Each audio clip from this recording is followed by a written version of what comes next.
Welcome, everyone, to Rutgers, live at the Voice of College Football. It is 3 a.m. here, Eastern Time, but never too late to talk about Rutgers football, especially when they're playing the team where I graduated from, the University of Southern California. Tonight, we have USC with a 42-20 victory over the Scarlet Knights. So let's get right into it, and let's look at the takeaways from this game. And let's start by talking about Rutgers. Rutgers played hard. It was a physical game, and they battled. Now, that may be a good thing, and certainly we appreciate the Scarlet Knights' effort. As New Jersey native, although a USC alum, I want nothing more than Rutgers to be successful. But the fact of the matter is, and this is my second takeaway, Rutgers is just not as talented as USC. And that's why USC dominated in the trenches. And that's why I think Rutgers is going to have a problem going forward in the Big Ten at this point. They just don't have the talent. And more importantly, they don't have the depth at this point. Now, let's get into the fourth takeaway, which is one of the most important ones. Rutgers' defense isn't good. Now, they started out the season after 4 games. After only 4 games, were the 12th best running defense, rush defense in the country. Not anymore. And their secondary has collapsed, due in part to some injuries, but also by playing better competition. So, for example, against UCLA, a 1-5 team, Rutgers defense allowed 251 yards after the catch. And at the start of the fourth quarter, had allowed 223 yards after the catch against the Trojans. My fifth takeaway from watching this game is Rutgers needs to recruit and develop better. They need to be buying some 5-star, 4-star athletes. They need to develop better, because what I saw tonight was that Rutgers was outmatched physically. They had the heart, but they didn't have the talent. Now, the sixth takeaway, which I think is something that's very important, and people may disagree with me on this. Coach Schiano, I'm addressing this to you. You are relying too much on Kyle Monangai, Rutgers' star running back, and he is one of the best running backs in the country. He's fast, he's quick, he's physical. It's tough to bring him down, as you saw on several critical plays tonight, including a 3rd and 5 in the second quarter. But you're risking injury from Monangai.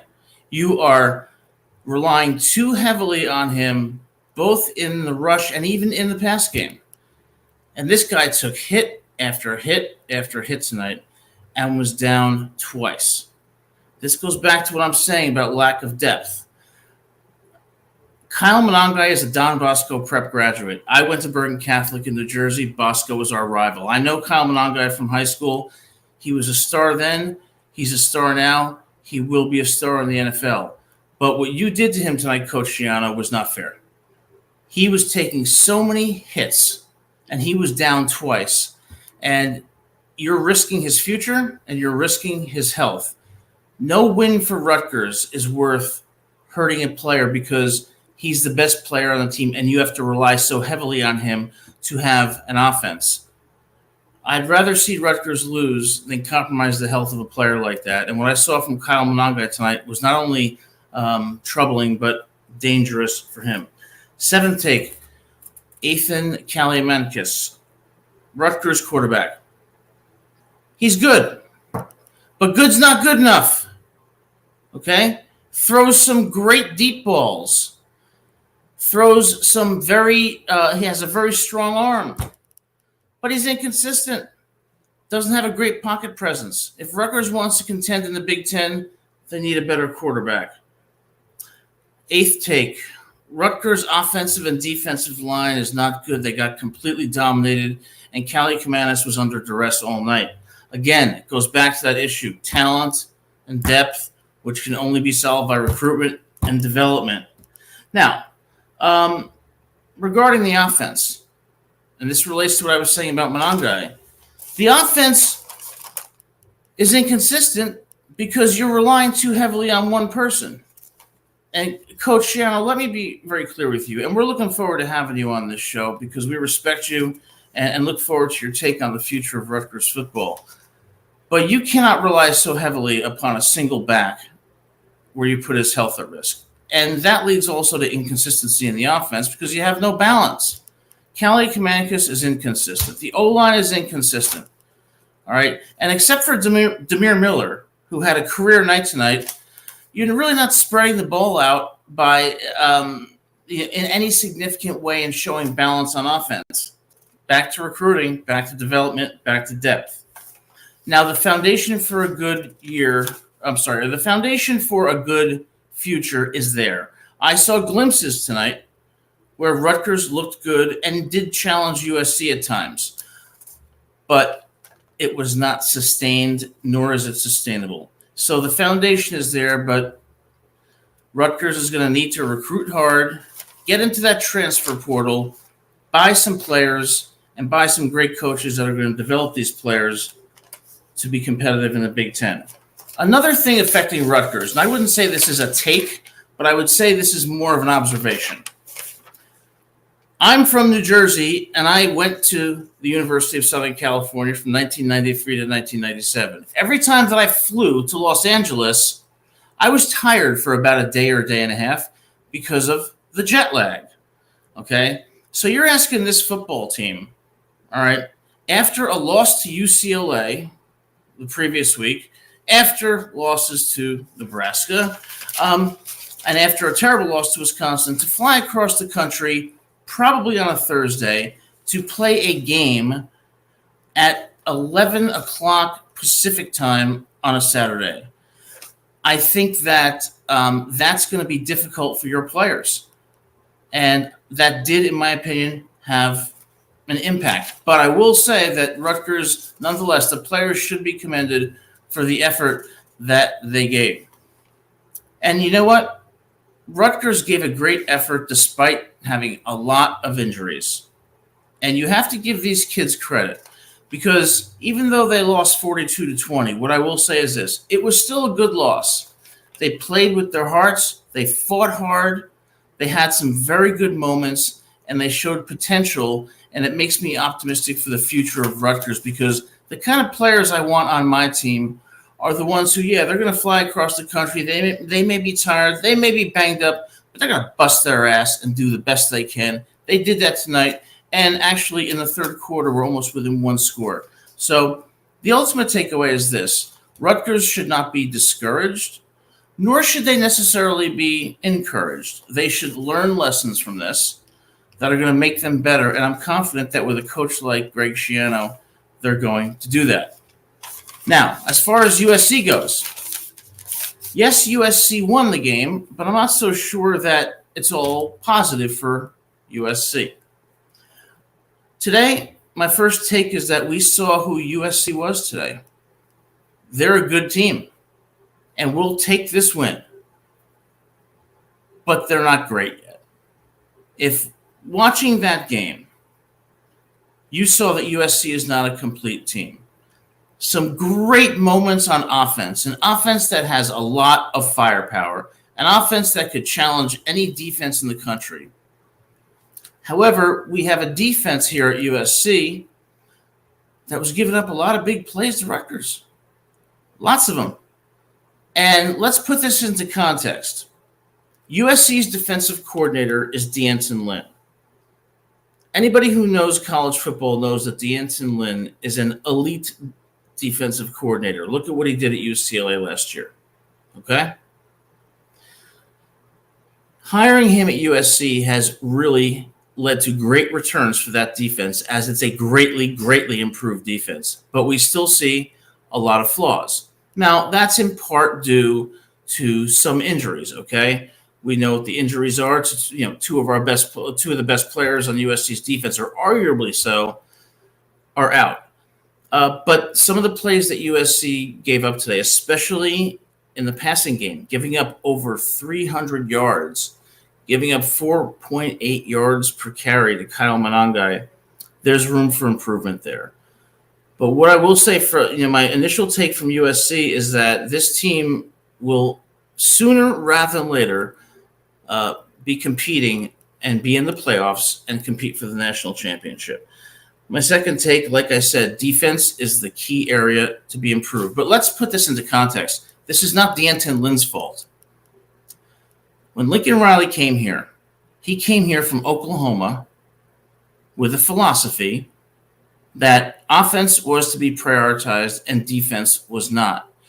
You see this from his tenure at OU, when he had dynamic offenses and Heisman Trophy winners, but his defenses were always weak. For example, giving up 63 points to LSU in the playoffs. Riley had a philosophy that was not going to be sustainable. So when he came to USC for the first couple of years, he brought that philosophy. Now we're in a rebuilding mode on defense. And to Lincoln Riley's credit, he has hired a great staff, and the defense is greatly improved this year. But it's going to take a little time. And that's why I say right now USC is good, but they're not great. But that greatness is going to come sooner rather than later. My next take is very simple. Woody Marks is a stud. Woody Marks is fast. He's quick. He's tough to bring down. He's an elite running back and one of the best in the country and has a future in the NFL. Number 4, Mekhi Lemon. What a game. Nearly uncoverable. He was outstanding for the Trojans, and they need to be throwing more to Mekhi Lemon. Miller Moss. Now, I'm going to be honest with you about Miller Moss at 3:12 a.m. in the morning. At the start of the season, I said Miller Moss is the next Drew Brees, and I still stand by that, although he may be the poor man's Drew Brees at this point. But Miller Moss has an incredibly high football IQ. He can be an incredibly accurate passer. But when I look back at the Louisville game from last year and the LSU game, where I thought he was fantastic, something has happened since then where Moss seems a bit more tentative, a bit more prone to turnovers, although not in this game, and a bit closer to an efficient quarterback than an elite quarterback. My suspicion is because he's been under constant duress because of a weaker offensive line. I can't say that for sure. But right now, Miller Moss is really good, but in my view, the ceiling for him is much, much higher. And for USC to be great, he needs to get there, and hopefully he will. The last take is related to, just my general comment that it's, I love Rutgers, but I did go to USC. And I'll always love the Trojans. It's going to take time. It's going to take time because we did not build a strong foundation in the first 2 years of Riley's tenure. Riley relied on transfers. He relied on Caleb Williams. He didn't prioritize defense. It's only now in the third year that he has started to fix the problem. So let's be a little bit patient. Months ago, I was critical of Lincoln Riley after a terrible season last year. But now that he has made the right moves, USC football has to be willing to accept that this is going to be a slight rebuild for a year or two, but that we will return to greatness. And I think we will. So at this point, I think firing Riley or making any drastic changes would not be advisable. And it really sucks to have to wait. But greatness will come soon because the elements of it are there. And as far as Rutgers goes, they're not there yet. And one concern about Rutgers, and I will say this, both teams have suffered from injuries, so you have to take that into account. But how long is Greg Schiano going to tolerate this? Schiano coached in the NFL. He coached at Ohio State. He was the coach of Rutgers from 2001 to 2012. And in his fifth year there, he turned the program around to make it relevant in college football. Now he's in his second stint. He's in his fifth year. They start out 4-0. Then they lose to Nebraska 14-7. Then they get dominated by Wisconsin. Then they lose to a 1-5 UCLA team. And now they lose 42-20 to a good USC team. So we go from 4-0 to 4-4. My concern is that at some point, Greg Schiano is going to have enough of this. And I hope that's not the case, Coach Schiano, because not only do we want you on this show as soon as you're available, we want you to be coaching at Rutgers until the end of your career because you're the only coach that has proven to make Rutgers relevant. But to do that, I hope that Rutgers University and the administration gives Coach Schiano the resources he needs because I don't think Coach Schiano is going to tolerate too many more years of mediocrity, which I think will be the case for the remainder of the year. And I see Rutgers ultimately ending up probably 6-6 or at best 7-5. But whether they recruit well and whether they continue to develop is questionable. And how long Coach Schiano will tolerate this is definitely something that I'm concerned about. Now, just briefly, let's look at the game today. 42-20 USC. Let's look at the team stats here. And if anybody's watching at 3:16 a.m. in the morning, and remember, it may seem crazy to be doing a live show at 3:16 a.m., but that shows you no time of the day is inappropriate to be talking about Rutgers football. So, team stats. Interesting. The game was 42-20 USC, but Rutgers outgained USC in yards. Rutgers was only 5 yards shy of the total yards that USC had. USC 439, Rutgers 434. Passing yards, Rutgers had more than USC, 313 to USC's 302. Rushing yards, close. Rutgers 121, USC 131. Yards per play, however, 4.9. Rutgers 8.8 for Southern Cal. First downs, 28. Rutgers 22, USC. Third down efficiency, check this out, 50% for Rutgers, 11 of 22, 5 of 8 for the Trojans. And what might be the most alarming statistic, total plays, Rutgers 89, USC 50. 39 more plays than USC. And time of possession, Rutgers 36 minutes, 28 seconds. USC 22 minutes, 13 seconds. Now, if you looked at that and had no knowledge of what the score would be, who do you think would win? What do you think the score would be? Not 42-20 USC. The problem goes back to what I said earlier.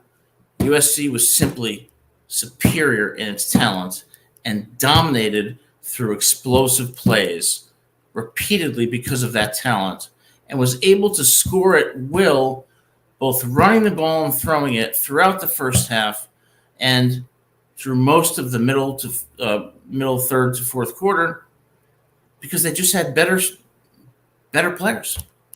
And Coach Schiano, if there was one message I would give to you, is Rutgers needs better players. Now, as far as the players themselves go, speaking of the players, Ethan Kaliakmanis, who came into the game with a 53.3% completion percentage, 8 touchdowns, 5 interceptions, had a pretty good game, 24 of 47. Not a great completion percentage, but did throw for 313 yards and a touchdown with no interceptions. Rutgers star player, Kyle Monangai, really one of the best players in my view, one of the best running backs in the country. If you watched his run on 3rd and 5, when he was stopped by USC about 2 yards after he touched the ball and grinded out 3 more yards with several players on him, that showed you not only the tangible qualities of being strong, physical, but also the intangible qualities of having that grit and determination. Antoine Raymond, another Don Bosco product, 15 rushes, 36 yards for a 2.4 average. Monangai was 18 of rushes for 86 yards, 4.8. Receiving, Dymere Miller had a great day. Career day, 11 catches, 131 yards, 11.9 yards per catch. He gave the Trojans problems. KJ Duff, 3 receptions, 51 yards, 17 yards per catch average. So, like I said before, there were bright spots for Rutgers. And if you look at the team stats, like time of possessions, first downs, passing yards, They all beat USC. But the score shows you that sometimes statistics don't matter, because if you have superior talent, you will ultimately overcome the opposition regardless of anything else. And that is the problem with Rutgers right now. They don't have the dudes. They have a few. They need more. They're good, but good's not good enough. For USC, Miller Moss, 20 of 28, 308 yards, 2 touchdowns. Woody Marks, 6.3 yards per carry, 15 carries, 94 yards, 3 touchdowns. Makai Lemon, great night. Throw to Makai Lemon more. He's very, very good. 4 receptions, 134 yards, 33.5 yards per reception with a touchdown. And Woody Marks, he just doesn't run. He catches too. 5 receptions, 48 yards. And tight end, Kyle Ford, 1 touchdown on 4 receptions for 45 yards. So when you look at the statistics, the statistics sometimes lie. It looks close on paper, but it wasn't close in reality. And that goes back to the takeaways that I mentioned before. And those takeaways are critical if Rutgers wants to become relevant, because Rutgers is going to have a schedule year in, year out where they have to play teams like Michigan, play teams like Ohio State, play teams like USC. Okay? So while the effort's there, they need more talent, they need more depth, they need to focus on getting a badass defense. They need an elite quarterback. They need to stop relying on one player or 2 players to carry an offense or defense. And they need to focus on consistency, sustainability, and ultimately winning in the trenches and becoming a team that can out-physical others. I think Rutgers is a few years away from that. Whether Coach Shiano sticks with the team, I hope he does. But it's ultimately going to come down to recruitment, transfer portal, and development. Number 1, buy elite players. Number 2, go into the portal. Get those 5 stars or 4 stars, okay, that went to Alabama, that went to Ohio State, and are pissed off because they don't start. Say, you can come to Rutgers and you'll start, and we'll give you more money. I hate to say that we live in this world, but we do. So give them 2 things. Recruit. Look at every 5-star athlete that's going to Alabama, Ohio State, Texas, Georgia. Pay them more so they come to your school. So Rutgers, the administration, if you want to be relevant, you have to dedicate the resources. If they don't do that, go into the portal, get those kids who aren't starting, who are 4 and 5 stars coming to college, get them. And the third thing is, you better develop them. Because kids just don't want to come to college and make money. They want to go to the NFL. And Rutgers has to start building a reputation that not only can it get the best players, either through recruiting or the portal, but that those players will be successful in life. And Rutgers, you have to consider that you are doing this against a backdrop of being one of the worst teams in college football throughout your history, with a sub-500 record since the inception of your program. So Rutgers is not regarded traditionally, historically, as a contender. So how do you change that? You change it through money, coaching, development, and placement in the NFL.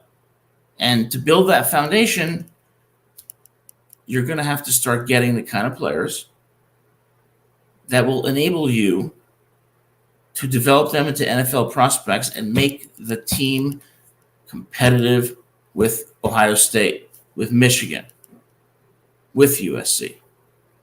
Because the trajectory that I worry that Rutgers is going on right now is that it's plateauing.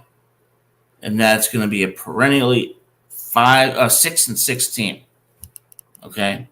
So let's think about it. And I would address this to the administration at Rutgers. Why the hell would someone go to Rutgers if they can go to Alabama or they go to Georgia or USC? or, Georgia or Ole Miss, Clemson. I'm going to say for the last time, you got to offer more money than they do. You have to use the portal more effectively and offer more money than any other team. But you cannot stop there, because just getting great players doesn't guarantee team chemistry, doesn't guarantee wins. Let's look at Texas A&M. What does complement that, though, is developing them into top-notch NFL prospects. And at Rutgers, you get a great education. So you're going to develop players who will be successful in football and in life. I just don't see Rutgers anywhere near that at this point. And the question is, will Rutgers make that commitment or will they not? And my feeling is if they don't make that commitment, Schiano's going to leave. And if that happens in the next 3 or 4 years, Rutgers will go back to what it has been and what we hope it would never revert to. Let's hope that doesn't happen. Now, as far as USC goes, I went to USC from 1993 to 1997 in the John Robinson years. It was called a return to glory in 1993. I was a freshman when we went to Happy Valley in Penn State and lost after a failed 2-point conversion. But I will tell you, there was a lot of hope when John Robinson was there in his second stint. But we didn't perform up to expectations, except for a 1996 victory over Northwestern in the Rose Bowl. But USC has a different culture than Rutgers. At USC, football is important. Football is in the Trojans' DNA.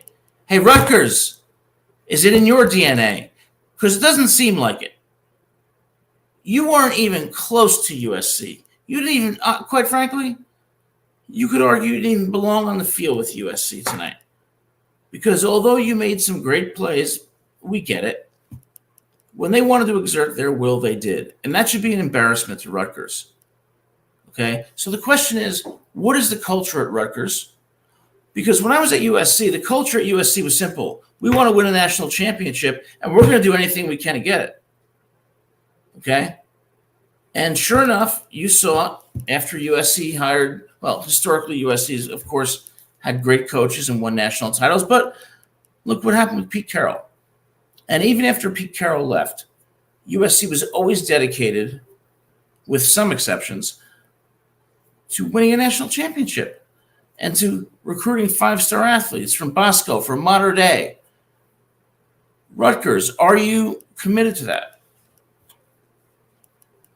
Because what I saw tonight, quite frankly, and I'm from New Jersey, so I'm not afraid to be blunt, was embarrassing. Embarrassing. And for someone like Coach Schiano, who's coached at the most elite levels, not acceptable. You go to USC and perform like that, you will never see the field. And that's the difference between USC and Rutgers. At USC, football is as important as anything else. Football is part of USC's identity. Right now, it seems like Rutgers kind of wants to be a good program, but isn't doing the things it needs to do to be a good program. That's why you're losing at Nebraska.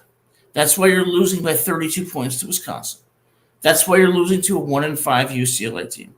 And that's why you're losing 42-20 against the USC team, despite getting more first downs, having greater third down efficiency, passing for more yards, and having 39 more plays than them.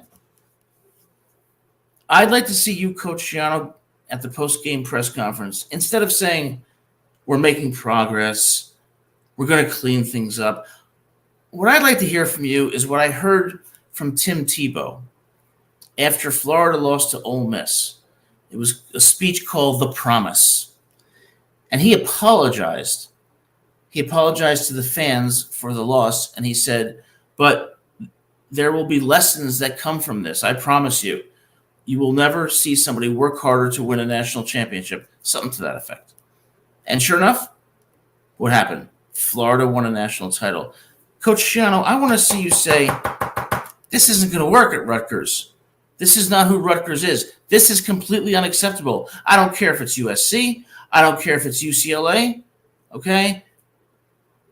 We are going to be a nationally relevant program, and we're not going to tolerate this nonsense anymore. And if the players don't buy into it, then they won't play at Rutgers. And then just maybe you might get 1 or 2, 4 or 5 stars to say, hey, maybe I want to be part of a program that's building towards a national championship. Maybe I want to be part of building something instead of going to an Alabama or an Ohio State where, every year they're competing for a title. Maybe I want to be part of a program that's striving for one where I'm going to have the support and I'm going to have this is the critical word, the culture to be part of something special. Right now, what I see from Rutgers is they're kind of committed, but they're not all in. And I saw a comment in the comment box from Jason O, who says, football is an important at Rutgers. Don't get yourself all worked up about losses. Well, he's got a good point. And I think he's right that football really isn't that important at Rutgers. And, well, I do get worked up about that because I'm a big fan of Rutgers University, of what they do for students, their academics. But you hire a coach like Greg Schiano, his second stint, okay? Give him the damn resources to compete, all right? Give him the money. Give him the authority to hire who he wants, recruit who he wants, take anyone who he wants out of the portal, and to develop people by hiring elite coaches so that when someone asks why should I go to Rutgers, you have something to say about it. And if Rutgers, if you don't want to be that, well then just be that. Then just say it. Because what I saw on the field tonight with USC was a lot of heart, but a lot of disparity in talent. It wasn't even close, and that's just not acceptable. Now, I do want to congratulate the USC Trojans. I mean, after all, USC, although they weren't necessarily consistent tonight and had flaws, you got to give credit to USC's physicality tonight. Okay? They laid some serious hits on Rutgers, and they played with the kind of chip on their shoulder that I wish we had seen against Minnesota, that I wish we had seen, okay? I hate to say it, I thought it was there somewhat against Michigan, but Jesus, against Maryland, you're up 28-14. So the issue I have with USC is very different than the issue I have with Rutgers. With Rutgers, I see it as more of a kind of a structural problem, a problem of commitment, okay? With USC, I think the culture and the commitment is there, but the consistency isn't. Something is off at USC that leads it to inconsistency and a lack of sustainability. I mean, do you remember the years from, I would say, probably 2002 to 2007 or 8 with Pete Carroll? Every year, we were playing at the highest level. It reminds me of the Alabama teams from probably around 2012 to 2020. And that's what USC is lacking right now. And there's nothing more problematic than having the talent, but not having the consistency. Because there's no reason, all right, that we should be losing to Minnesota and Maryland, a team that lost to Northwestern. But then we turn around and, we beat LSU? An LSU team that just went on the road and beat Arkansas. An LSU team that beat South Carolina. And an LSU team that I think will beat Alabama. So it's really, really disheartening to see that kind of inconsistency. And I do credit Lincoln Riley for having the staff right now that can hopefully address that. But it's been a disappointing year for the Trojans. 4-4 is not acceptable. Now, ironically, guys, Rutgers is 4-4. USC is 4-4. So who's in a better position, Rutgers or USC? At this point, It's obvious. USC. Okay. Now, I am saying this on the assumption and giving the benefit of the doubt to USC's president, Carol Folt, that she truly does want a national championship football team. Because I believe it was in 2019 when she didn't want to hire Urban Meyer but wanted to keep Clay Helton. I may have the year wrong, but you get my point. I'm going to assume that the administration wants USC to be a national title contender, and by the coach, by evidence of the coaches they've hired, that suggests that that's the case. So USC is a disappointing 4-4. The problem with Rutgers is that their record is what we expected. I'd rather be a disappointing 4-4 than a 4-4 that everyone thinks is actually an accomplishment or less of a travesty than it has been historically. So USC is not only in a better position, but I'm going to go so far out to say that USC is going to contend for a national title in 2 to 3 years. I do believe that they are building something special. And what I saw tonight from USC was a hunger and a physicality that I haven't seen all year. I did see it in the third quarter of the Michigan game. I did see it against LSU. But what I saw tonight was a chip on their shoulder. And I think we need to give Lincoln Riley and his staff a chance. And I think USC's 4-4 record is it's an anomaly. What we're going to see is a consistent upward trajectory leading to the playoffs next year and a possible national championship in 2 years. What I see from Rutgers is 4-4 this year. Now, Rutgers has 4 games left. What do I see happening to Rutgers? At best, 2-2. So they go 6-6. Now, for Rutgers, that might be considered average or par for the course. Well, then why have a football program? Why? You are in a 12-team playoff system now. You can get in with 2 losses, maybe even with 3. You know you're in a system where money matters, development matters, and the transfer portal matters. What are you doing to address that? I will tell you what Rutgers is doing. Rutgers largely recruits from New Jersey. And I went to one of the top football schools in New Jersey. It's called Bergen Catholic High School. Tyler Booker from Alabama went there for a year. Steve Angeli, who's at Notre Dame right now went there. Mark DeRosa, who was a professional baseball player, went there. And I will tell you this about the top New Jersey high schools. They are good. They are very good, but they are not IMG. They simply are not. All right? They're not modern day. Their players are very good, but they're not on the level of those schools. Rutgers, you've got to expand your recruiting base, and the only way to do that is through money, and you've got to use money to get people out of the portal, and you have to develop players so that you can start saying, we've got lots of people going into the NFL. It may take time, but ironically, NIL has made it, and the whole new system we have has made it, and the portal has made it so much easier for teams that are historically bad to achieve parity. So what's Rutgers administration doing? I don't know. So Rutgers' 4-4 record to me represents more of the same and a lack of commitment. USC's record right now at 4-4, I suspect will ultimately USC will ultimately end up, I'm going to say 8-4 or 7-5. I am worried about the game against Notre Dame, but USC, the way they played tonight, can win out. And if they win out and they go 8-4, I'm going to say this is an improvement from last year and an upward trajectory. And right now, if I had to compare both schools, I see Rutgers going from 6-6 this year to 5-7 next year. I see USC, even if they go 7-5 this year, going to 9-3 or 10-2 next year.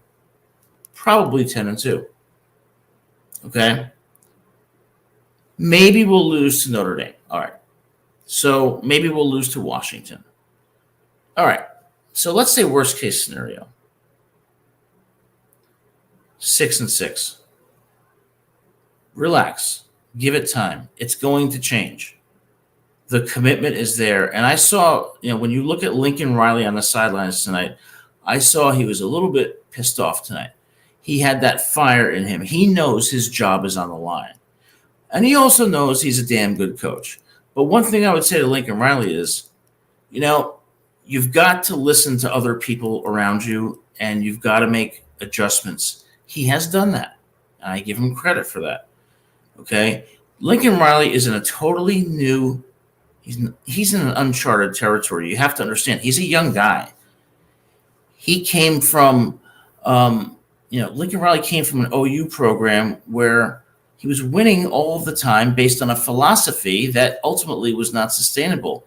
This is the first time he's ever suffered the kind of challenges to his existential identity as a coach ever. And he's a young guy, so it's hard for him. I get that. But he's making the adjustments. It'll take time. Do I think we're going to go 6-6? Probably not. I think probably 7-5. The game at Washington worries me just simply because it's at Washington and because we lost at Maryland, because we lost at Michigan, because we lost at Minnesota. And because, Washington, although Washington lost to Rutgers 21-18 in Piscataway, they did beat Michigan. I just don't have that much confidence. I'm not saying I think we're going to lose. I just don't know. So if I had to predict, it would be 7-5. So fine, 7-5. Let's move on. All right. Let's keep getting recruits on the defense, especially the defensive line. And I think next year is going to be a 10-2 year and a playoff year. I do not think USC wins the national title. But I think 2 years from now, I think USC will be in a position to go deep into the playoffs. But Rutgers, this is your show, Rutgers. And Coach Schiano, we've wanted you to come on for weeks now, and we're waiting because we have questions. We have questions. You start off 4-0. You're 4-4. You were in Lincoln, Nebraska on the 2-yard line, 1st and 10, and with Kyle Monangai as your back, you couldn't score a touchdown. You faked a field goal. You missed a field goal. Wisconsin, you were lifeless. A Wisconsin team that got blown out by Alabama. A Wisconsin team that USC beat 38-21. I don't know what to say. Okay, and then you go to USC tonight, and although the score doesn't indicate that you were totally blown out, if you watch the game, that was the case. All right, and then UCLA comes in 1-5, and if you watch that UCLA game in Piscataway, all right, it was the same thing. UCLA was more physically dominant. So I don't know what to say about Rutgers, except I support Rutgers and want Rutgers to be relevant in the Big Ten. But after losing 4 straight and seeing how their players are playing, my question is to Rutgers, are you committed or not? And we'd like to know the answer to that question before we invest so much time and emotion into your program. Now, as far as USC goes, the last thing I'll say about USC, I don't see, if USC plays to their potential, they will win out. So these last 4 games are really a referendum in part on Riley's ability to keep these players playing at a high level. To keep these players playing the way they did against LSU rather than they played against Maryland. Will it happen? I'm somewhat optimistic that it will, such that at the very least, I think we go 3-1. But I think 4-0 is possible because if you look at Notre Dame, take one look against and I'm sorry to interrupt. I just saw Jason O's comment. They aren't committed. Jason, you obviously know Rutgers very well, and you might be right. And then my question is, well, what's Greg Schiano going to do knowing that? Why would he stay there? And if he doesn't stay there, who are they going to get? And And there was another comment that I'm not a fan of UCLA. UCLA plays hard. Yeah, UCLA does play hard, and you're right about that. And when UCLA played in Piscataway, they were more physically dominant than Rutgers, even in a very off year. And if that doesn't raise the red flags about Rutgers football, I don't know. But Jason, you might be absolutely right.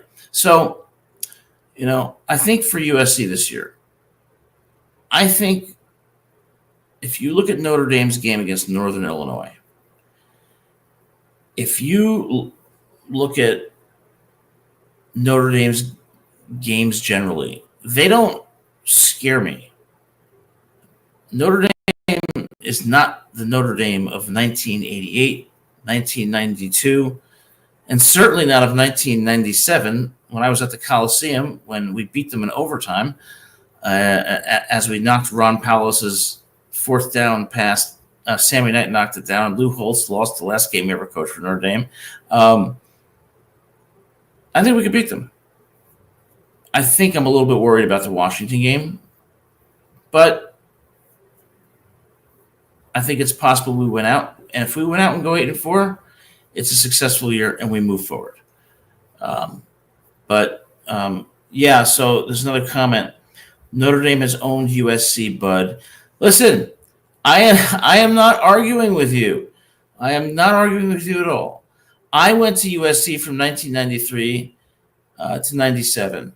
Was it Sid Irish? Yeah, I went there from 93 to 97. We lost all 4 years to Notre Dame, all 4. And when we were number 5 in the country in 95, we lost 38-10 in South Bend. So, yes, Notre Dame has dominated the series. And when I was there, we lost all 4 years to UCLA too. But otherwise, USC was fun. But I just don't know if Notre Dame is as good as – I just don't know. I'm not sure about them. Could they beat USC? Of course they could. But what I'm trying to say is in the remaining games, is USC capable of winning all of them? Yes. Will they? I think they'll probably go 3-1. So that's my take on that. I think that Schiano was it QLJ. I think Schiano's a decent coach. Too, I really respect him as a person and as a coach. I think he's more of a defensive coach, but I think what scares me not about him, but what worries me about him is that he's going to throw up his hands at Rutgers and say, "Look, I'm not tolerating this anymore. I don't want to deal with mediocrity." So I don't know what's going on inside Rutgers University and what commitment he has from the players, because to take an exaggerated example, when Nick Saban was at Alabama just said, "You get whatever you want, do whatever you want, and that's it. We want to win a national championship." But I think Schiano might be tired. I worry that he might be tired of trying to build a program again, because it takes a lot to build any program one time. I'm worried that he's going to get tired of going through that grind again. And if that's the case, is Rutgers going to get a top-notch coach? I mean, I hope it doesn't happen, but I worry that it will. And QLJ just said can't blame him. I totally agree. I have a tremendous amount of respect for Coach Schiano. And on a prior Rutgers show, I said, I don't blame Coach Schiano for any of this. I really don't. And to some degree, I did blame the players after Wisconsin because they were totally lifeless. But to some degree, I don't blame them either. Rutgers needs to have the kind of players and the kind of resources to compete in the Big Ten. And if they want to be at Purdue, then let them be an effing Purdue and just be honest about it. But what we're having here with Rutgers, it's kind of like, glimpses of greatness and then a mountain of mediocrity. And I'm tired of it. And that's the one thing about USC, why fans at USC can tolerate mediocrity when it hits USC. Because USC fans know it's not going to stay this way. And that people aren't happy about it. I can't say that for Rutgers. So I don't know. But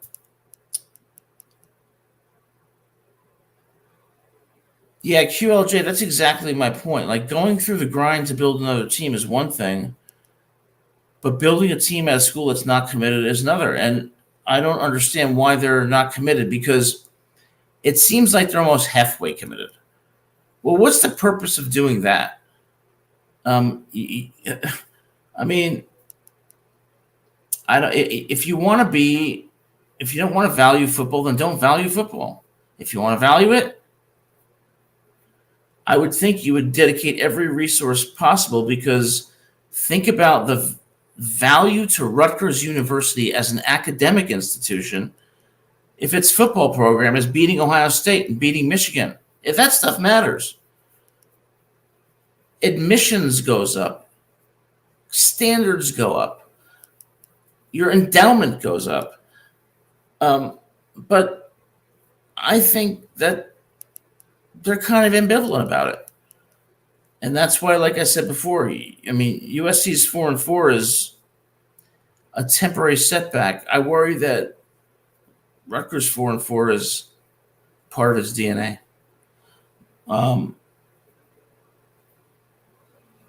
Yeah, Jason, you make a really good comment that Rutgers has resources, they have nice facilities, and they have a nice recruiting base.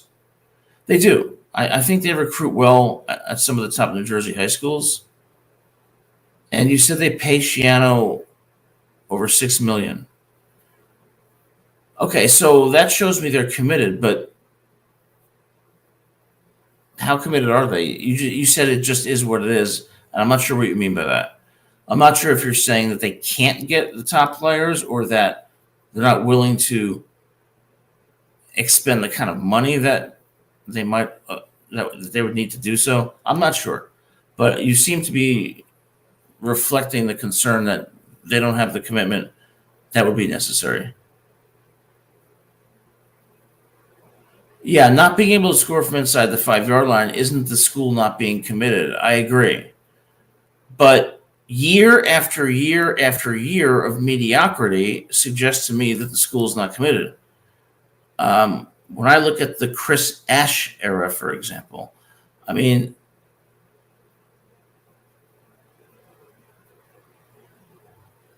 yeah, Jason, I might agree with that. That Schiano is not a great game day coach. I think that's a good comment. Trojan fight. You said, is Rutgers recruiting class in danger if they have more losses? They approximately 3 weeks ago, they had, I believe it was the 21st ranked recruiting class in the country, and at that time were ahead of Ole Miss and Florida. Most of their recruits were 3 stars. Several were 4 stars, and they had no 5 stars, which, all right, that's not horrible. They have, schools like Iowa, for example, they recruit a lot from, the 3-star pool, and they develop them. Okay. But historically, they've not had the best recruiting classes.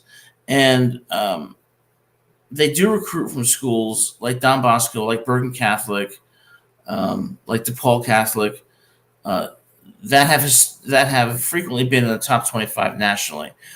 But my point earlier was, I don't think those schools are IMG. I don't think those schools are Mater Dei. I don't think those schools are Bishop Gorman. And I'd love to see them be recruiting, number one, from Florida, Texas, Georgia, California. And people might be like, well, that's crazy. Why the hell would somebody from Georgia go to Rutgers instead of UGA? Well, I don't know. If they're a 3-star from Georgia or even a 4-star and you offer them enough money, they just might. And even if they don't, you can go into the portal when they don't start at UGA or at Florida State. Well, forget Florida State. At Florida, well, forget that too. Or at Alabama. And but it doesn't seem like there's the ambition to do that. And Jason O says their best commit is a 4-star. There you go. 4-star defensive tackle from Georgia. And he says, I'd be shocked if he sticks. Overall, they should fit. I agree with that. I agree with that entire sentiment. And QLJ says they were beaten pretty bad by Mater Dei and IMG. I don't know what team you're talking about. If you're talking about a New Jersey football team, Are you talking about Bergen Catholic?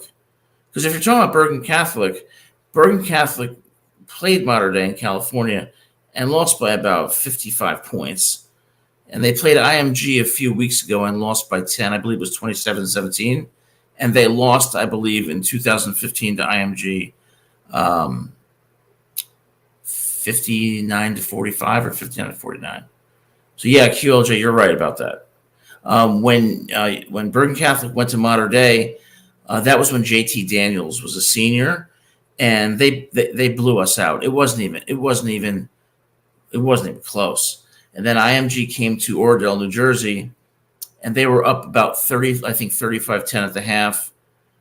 Bergen made kind of a late comeback, but the result was never in doubt. And then IMG a few weeks ago, it was pretty close for a half, but you could still tell that IMG was superior and that their players were. So Jason O says Rutgers has 3 commits from Georgia. Well, Jason, I didn't know that, and that's very encouraging. I hope one of them or 2 of them are wide receivers. But the fact that Rutgers, okay, so that's encouraging that they're doing that because they need depth. And Schiano keeps saying in his press conference that the foundation is there. Well, okay, the foundation is there. Let's see results. Because 4 straight losses against teams that really is Nebraska that good? Is Wisconsin that good? Is UCLA that good? No. So I guess I'll end the show by saying, when I look at USC, I see a team that is going to return to national championship caliber status. I fear that Rutgers is going in the opposite direction. And that's not good for Rutgers University. It's not good for college football. I think it's about time that, my feeling is that this is Greg Schiano's last rodeo. That after Rutgers, he will retire. And I think this is the perfect time for Rutgers in an era where parity is possible, in the NIL portal era, for Rutgers to give it the old college try and go for it. If they don't, I don't think Rutgers will ever have the kind of program that at least some people like myself who are New Jersey natives and who love the Garden State hope it will become. So if you guys enjoyed the show, please hit the like and subscribe button if you'd like. We are going to be having a live show every Monday going forward at 7 p.m. Every Monday at 7 p.m. where we're happy to take your calls and comments and have discussions not only about Rutgers but about the Big Ten and about college football generally. So next show will be on Monday at 7 p.m. Hope you enjoyed it. Thank you for your comments. Thanks for being here, and hope to see you in a few days. Take care.